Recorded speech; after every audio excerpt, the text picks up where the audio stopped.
2013년도 실시했습니다. 2014학년도 6월 본고사. 중고사로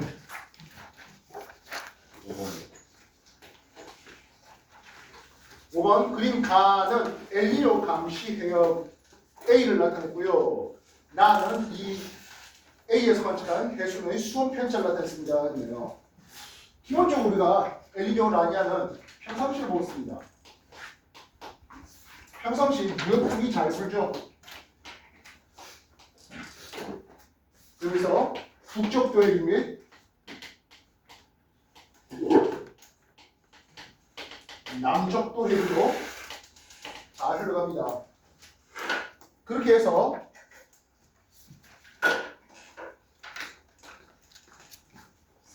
다시 이쪽부터 할까? 3 서태평양 인도네시아 인근은 어떻습니까? 네, 뜨거운 물이 잘 왔어요. 비가 많이 오는 다우 지역이죠. 뜨거운 물이 잘 오다 보니까 저기압선으로 구름도 많이 생기고 비도 많이 내리는 다 지역이에요. 하면 동태평양 어떻습니까? 네. 페루 있는 쪽입니다. 이건 심층수 용승이 잘 일어나죠.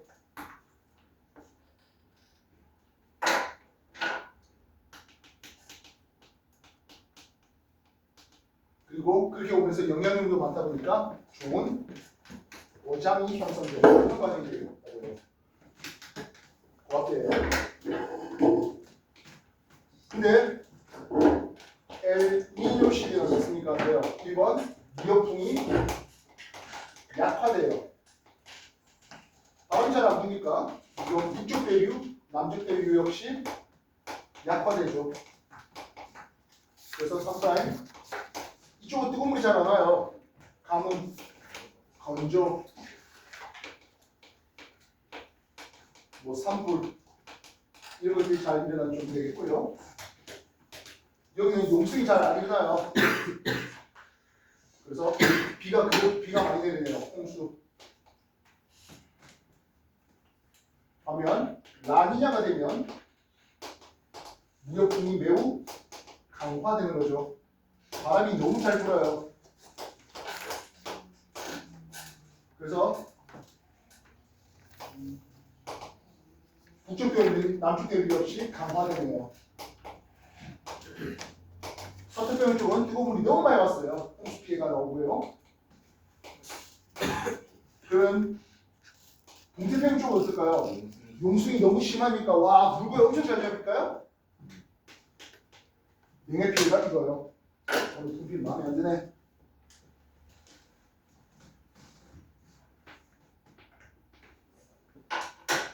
자, 그러면 우리한테 주어진 문제가 뭡니까 하면 5번 문제에서 요 구역 페루 인근을 우리가 좀 찾아보자 하는 내용이에요. A 해역은 페루 인근 쪽을 얘기해요. 동태평양 쪽이에요. 평상시와 비교했는데요. 2010년 1월 수온이 높아졌습니다. 2010년 1월 평균 수온보다 높답니다. 엘니뇨입니까 라니냐입니까? 평균 수온보다 높잖아. 엘니뇨가 걸렸죠. 이해됐어요? A 해역에 평균보다 수온이 높았어. 뜨거운 물이 제대로 안 가고 뜨거운 물이 동태평양 앞에 그대로 남아있는 거예요. 2010년 1월 A 해역은 엘니뇨가 걸렸어요. 그래서 따뜻한 해수적인 두께가 두껍죠. 됐나? 네. 그리고 강수량도 많아졌어야 되겠네요. 용성은 강하다고요? 용성은 약해졌죠. 기억력 골라야 됩니다. 평상시보다 동태평양 수온이 높은 시절의 엘니뇨 걸렸던 동태평양을 얘기해요. 이래서 5번 해봤습니다. 엘니뇨 라니냐 해봤네요.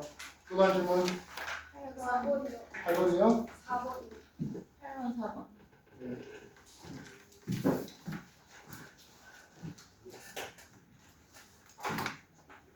일단 8번부터 먼저 보죠. 8번 그림은 알래스카 부근의 파리 경기입니다 했어요. 태평양 파리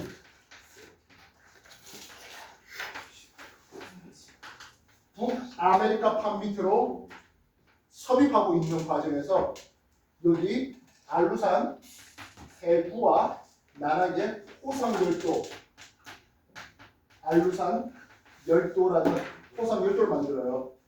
당연히 태평양판은 밀도가 큰 해양판이죠. 북아메리카판은 밀도가 상대적으로 작은 대륙판이에요.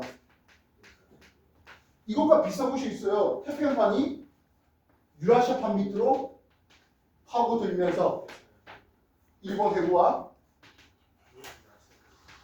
그리고 일본 해와 나라의 호상열도, 일본 열도를 만들었죠. 이거하고 똑같은 거예요. 그래서 판의 경계에 따라서 열국 해구죠. 열국은 발상 경계 쪽을 얘기해요. 기억이 틀렸어요. 판의 밀도는 북아메리카 판이 작죠. 밀도가 작은 판이에요. 대판.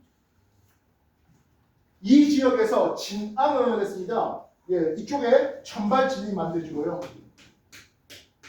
여기 중발진이 만들어지고 신발진이 이쪽에 있어요. 그래서 밀도가 작은 판 쪽에서 신발진이 일어나죠. 그래서 태평양판에서는 지진이 거의 일어나지 않아요. 북아메리카 판 쪽에서 밀도가 작은 판 쪽에서 지진이 일어납니다. 알겠습니까? 이 경계를 A에서 B로 보면 이런 식으로 되는 거죠. 여기가 A쪽, B쪽 이렇게 되겠습니다. 그래서 호상열도도 펼치고 있습니다. 알겠습니까? 천발진, 중발진, 신발진 이렇게 되고요. 8번 얘기해봤고요. 4번 얘기요.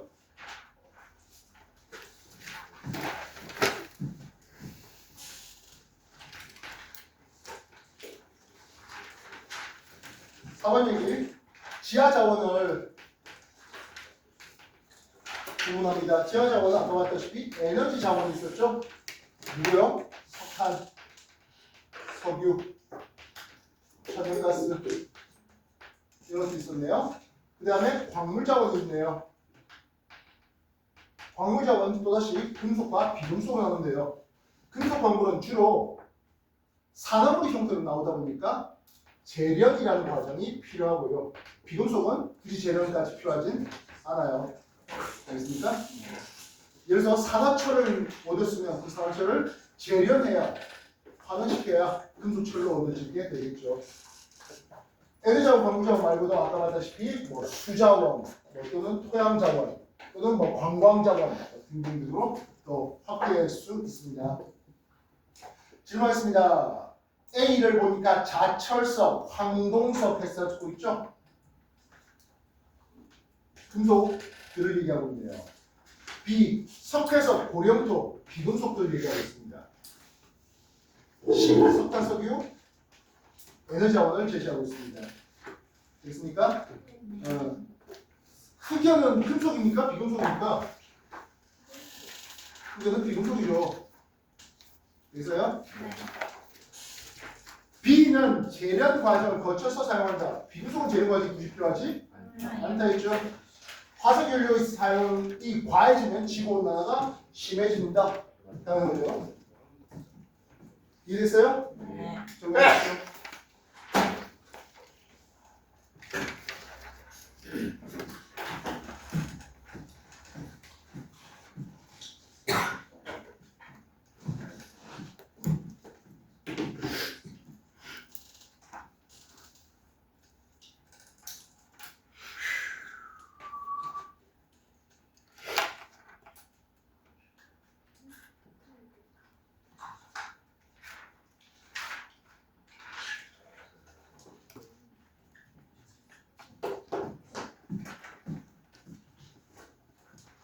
자, 또 다시 보면 몇 번인가요? 17번이요. 18번이요.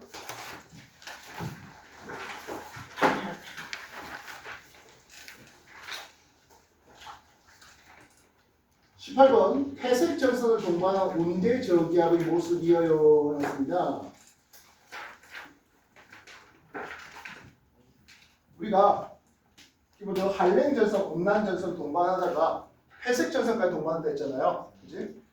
기본적으로 한랭 전선 뒤쪽에 적은 구름과 온난자사 앞쪽에 침울형 구름 이렇게 이제 구분되고 있었습니다. 기억나십니까?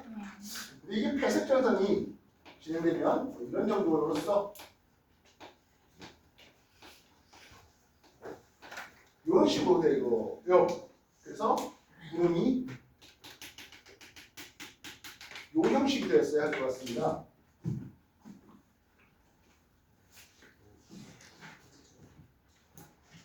그래서 B가 여기인 것 같고요. A가 이쪽에, C가 이쪽에, 이런 형식으로 보면 될 것 같습니다. 여기 18번의 그림은 B가 한랭전선 뒤쪽에 적은 구름이 있는 이런 형태가 될 것 같네요. 되겠습니까? 되셨나? 그래서 여기가 B, C. 그래서 C는 따뜻한 공기가 있는 쪽이에요. 됐어요? C가 따뜻한 공기가 있는 쪽이에요. B에는 침울이 아니라 적은 구름이 있어야 되겠고요. 됐어요?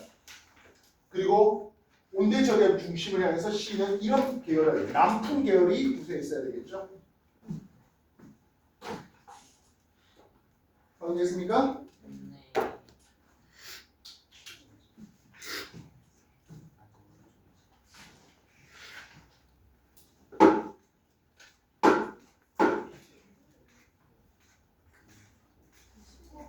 19번 문제요.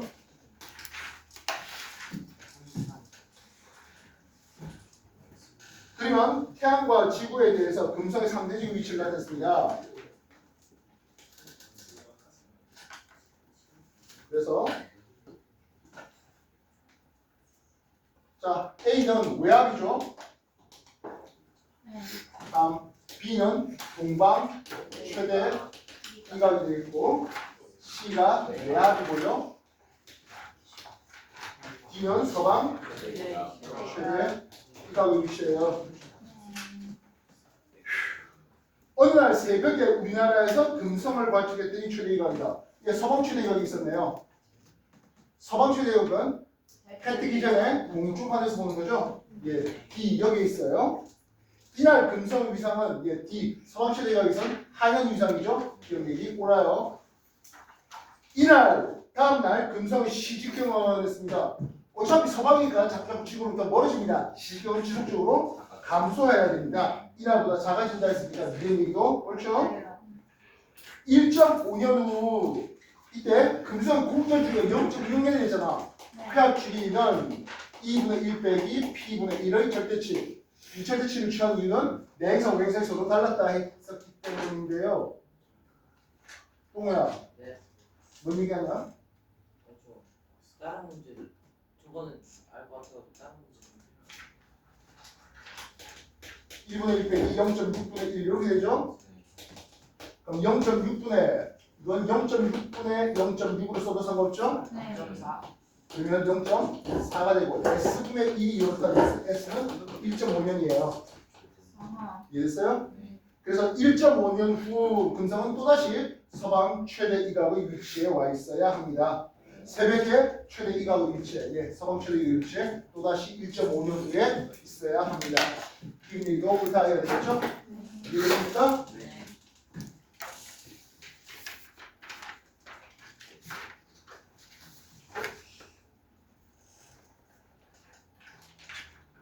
다음 질문은요? 11번이요.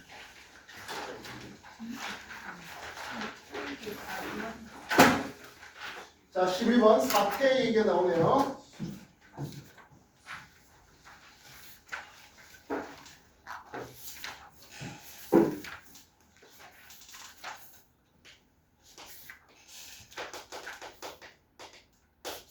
자, 기본적으로 어떤 경사면에 물체가 놓여 있잖아요. 이렇게 내려가려고 하는 힘을 G라고 부르면서 중력이라 써요. 물에서는 mg로 썼는데 이게 층이 돌덩이가 쑥 내려가는 경우도 있지만 지층 자체가 쑥 내려가는 경우도 있어서 그냥 G로 써요. 요각을 세타를 했을 때 이 각이 물에서는 mg 사인 세타인데요. 여기서 G 사인 세타를 써요. 요걸 우리는 부, 손, 력, 빔에 따라 내려가는 힘을 부동력에 불러요. 반면 그것을 방해하는 마찰 개수 U의 수직 간격까지 곱해가지고 우리는 F 마찰력을 제시하고 있죠. 마찰력 또는 저항력이라는 게 있습니다. 물체가 가만히 있는 것은 안 내려가는 이유는 무엇입니까? 하면 물리에서는 구동력과 저항력이 같다라고 했지만 지구에서는 저항력 마찰력이 더 커서 안 내려간다. 그래서 안정하다라는 말을 써요. 그리고 세타가 커짐에 따라서 구동력은 당연히 커지겠죠. 그래서 이걸 그나마 가장 안정하게 깎을 수 있는 각을 안식각이라는 이름을 쓰는데요. 안식각, 안정하게 깎을 수 있는 각도. 그래서 안식각보다 요 세타가 더 크다라면은 이루면 어떻게 돼요? 흘러내려야죠. 불안정하다 하겠고요. 안식각보다 안식각이 더 커, 세타가 좀 더 작아. 그럼 아직 안 내려야겠죠? 그러면 안정하다 하겠습니다. 이해했어요? 안식각이 크다는 것은 그나마 좀 더 많이 깎을 수 있다는 얘기가 되겠죠?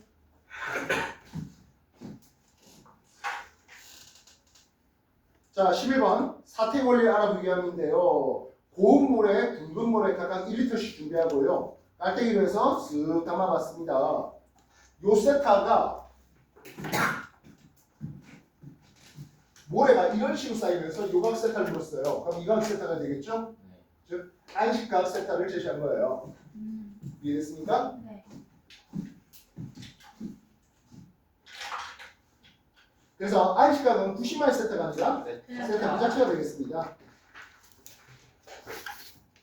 근데 고운 모래는 안식각이 35도고요. 붉은 모래는 40도예요. 붉은 모래가 좀 더 알아요. 안식각이 좀 더 크네요. 이해됐습니까? 네. 아예 붉은 모래가 아니라 가로 세로 한 10m쯤 되는 주사위 모양의 돌덩이를 합시다. 가로 세로 10m면 그거 수직으로 세워서 될 거예요. 안 그래요? 네. 가로 세로 10m씩 되는 주사위 모양의 돌덩이면 수직으로 세워도 안 무너질 것 같습니다. 이해됐나? 네. 이때 안식각은 양하고 상관 없어요. 이건 모래를 1리터 집어넣어서 이렇게 되는데 2리터 되면 이런 식으로 될 거 아니에요. 같은 모양입니다. 양하고 상관없어요. 그래서 입자를 구성하는 입자의 크기 그리고 그 안에 들어있는 물의 양에 영향을 받아요. 알겠습니까? 네. 바짝 마른 모래의 안식각보다는 약간 축축한 모래가 안식각이 좀 더 커져요. 알겠습니까? 그렇다고 해서 너무 물을 많이 부어버리면 부풀어져 버리겠죠. 즉 아주 약간의 물은 그 입자들을 붙들어 놓는 응집력을 작용해서 안식각을 높이는 토양의 안정성을 높이는 역할을 해주나 너무 많은 물은 산사태를 일으키게 만듭니다. 즉 마찰 유가 너무 작아져서 마찰력을 작게 만드는 경우라고요. 그래서 집중호우 뭐 이런 거 있을 때 산사태가 쉽게 일어날 수 있는 거라고요. 알겠어? 네. 돈 내가 네 붙어있지 말랬잖아.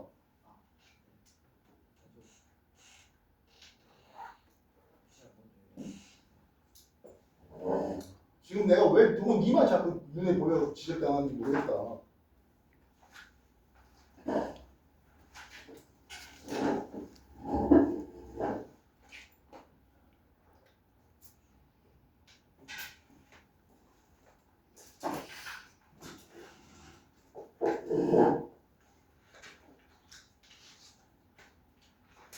다른 질문 뭐 있습니까? 10번. 어? 10번. 10번. 두 번도요. 10번. 그리고 우리 하천 주변의 오염원을 나타냈습니다. 했는데요. 자, 우리가 수질 오염에 대해서 점 오염원과 비점 오염원을 구분합니다. 점 오염원은 이 오염물질 누가 만드는지 정확하게 알 수 있는 그런 것을 점 오염원이라고 합니다. 그래서 공장이라든지 축산농가 이런 데에서는 점 오염원이라는 이름을 써요. 그리고 이쪽은 계절의 변화가 거의 없어요. 축산농가가 여름이라고 오염 배수를 많이 내고 겨울이라고 덜 내고 그럴까요? 부자로 그럴까요? 그렇죠. 연중 변화가 없는 곳이에요. 반면 비정 오염은 이 오염 물질을 누가 넣는지 알기 어려운. 그래서 뭐 넓은 이제 뭐 평야라든지 이런 데서가 비정 오염은 됩니다. 그래서 수질 오염에 대해서는 BOD를 가지고 측정하는데요. BOD 생물학적 O 산소 D 요구량입니다. BOD가 낮은 물은 깨끗한 물이에요. 그래서 BOD가 1ppm보다 미만이라 하면 우리가 흔히 1급수란 말을 쓰는데요. 간단한 정수량만 그치면 우리가 바로 마실 수 있는 물이에요. 근데 BOD가 3ppm, 5ppm, 10ppm 이렇게 되면 산소가 많이 요구가 된단 말이에요. 유기물이 많이 오염된 물질을 얘기합니다.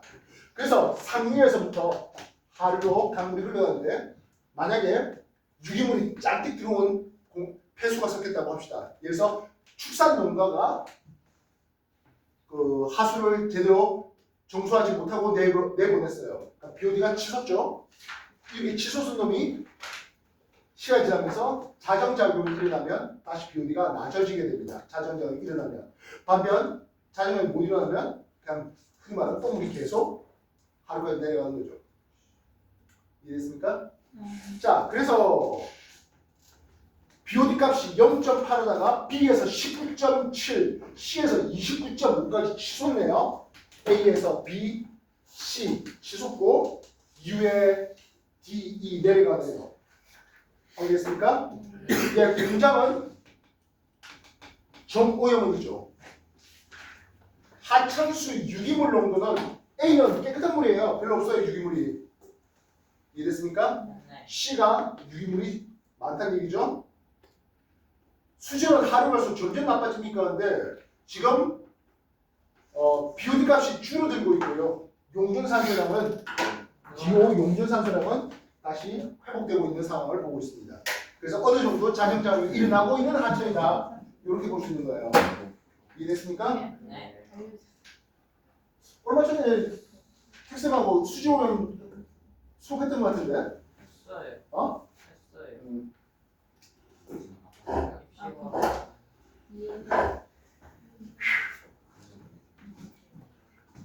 다음 질문 뭐 있을까요? 어? 9번이요.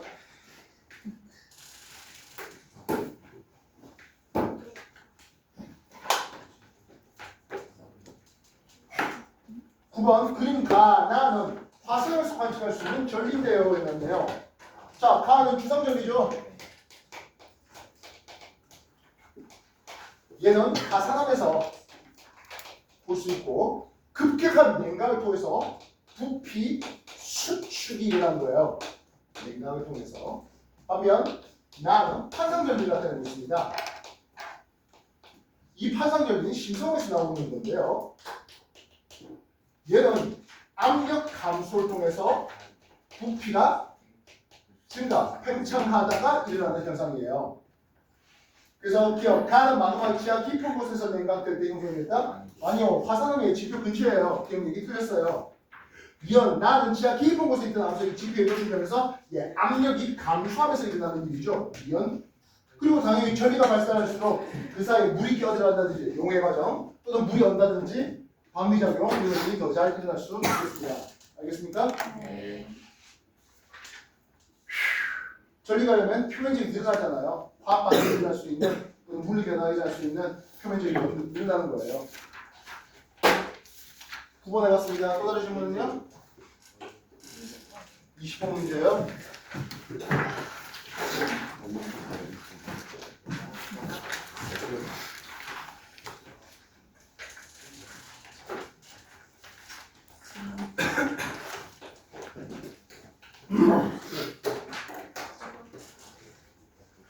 오리온 자리를 적토좌표에 대해서 소개되고 있습니다. 대략 6시 방에 오리온 자리가 있는데요. 천구의 적도, 적의 델타가 제로, 천구의 적도에 별 3개가 이렇게 삼성으로 있고요. 오리온의 어깨뼈, 오리온의 무리뼈 이렇게 있고 있습니다. 춘분날 해놨네요. 춘분날이면 태양이 0시 방향에 춘분날 태양이 있을 것이겠습니다. 오리온 자리는 몇 시 방향에 있다고? 5시와 6시 방향에 오리온 자리가 있어요. 이해됐습니까? 이날 21시 밤 9시에 일어났어요. 우리나라가 저녁 6시쯤에 서쪽 지평선에 보면 이게 저녁 6시쯤 되겠죠. 밤 12시면 이 정도쯤에 밤 12시를 잡을 수 있을 겁니다. 네. 밤 9시 잡았으니까 이 정도쯤 밤 9시를 잡아볼게요. 여기가 밤 9시를 잡으면 남방향이 이쪽 방이 되겠고 서방향과 동방향을 제시할 수 있겠습니다. 밤 9시라면 남서쪽에 보여야 됩니다. 21시 남서쪽 하늘에서 오리온 자리가 있습니다. 되겠습니까? 네. 다음 이날 우리나라에서 관측되는 별비의 남중고도는 한 달 전보다 높다. 여러분들 남중고도는 90마일에서 위로 플러스 저기를 쓰는데요. 네. 여기 있는 별들은 다 항성이에요. 적경 저기 값이 바뀌지 않아요. 남중고도 바뀔 거 없어요. 이해됐어요? 한 달 전이고 나발이 갈 거 없이 남중고도는 변함이 없어요. 이해됐습니까? 네. 이게 남반구가 됐든 북반구가 됐든 어쨌든 자우선을 통과한다는 말이 뭡니까 하면 남중이단 말이에요. 남반구든 북반구든 적경이 작은 놈이 먼저 남중해야죠. B가 먼저 남중해야 됩니다. 남반구, 북반구 모두 다 B가 먼저 남중합니다. 자우선을 통과합니다. 되겠어요? 네.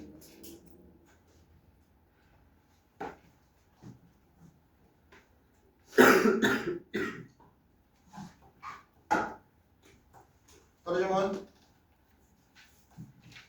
14번. 14번 문제. 그림 가나다는 대성운을 각각 전파 영역, 조개선 영역, 가시광선 영역으로 얻었고요. 배율이 다 동일하네요. 우리가 파장을 볼 때 파장이 긴 쪽, 짧은 쪽으로 하겠습니다. 전파 영역 마이크로웨이브는 이건 다네요. 나 적외선 IR 적외선 나 영역 되겠고요. 가시광선 자 비지블 라이트 가시광선 영역 이렇게 쓰고 있습니다. 전파망원경은 우주에 설치했습니까? 아직 우주에 설치한 전파망원경은 없어요. 우주에 설치하겠다고 프로젝트는 있습니다만 아직 설치되어 있지는 않고요. 알겠습니까? 그래서 전파망원경은 지상망원경 사용되죠. 다음 망원경의 구경이 모두 같다면 했습니다. 우리가 분해는 구경공의 파장 쓰고 있습니다. 구경이 모두 같다면 파장이 짧은 놈이 분해는 값이 작고 그게 좋은 거랬죠. 네. 좋다는 의미는 뭐라? 세밀하게 볼 수 있다는 뜻이에요. 그래서 가의 분해능이 제일 좋다? 아니죠. 그래서 가 전파망원경은 이 구경을 어마무시하게 키워야 겨우 가시광선 또는 적외선과 같은 분해능을 얻어낼 수 있습니다. 이해됐습니까? 네. 높은 놈들 가스 기분은 당연히 파장이 짧은 놈이 공원의 물체가 파장이 짧은 놈을 더 내죠. 그래서 공원의 철체는 가시광선, 만약 가시광선보다 좀 더 자외선이나 적외선 쪽을 하면 공원의 철체를 볼 수가 있습니다. 그래서 다는 나보다 더 온도 높은 가스를 몰라야 된다. 오랜만에 되겠다고요. 알겠어? 네.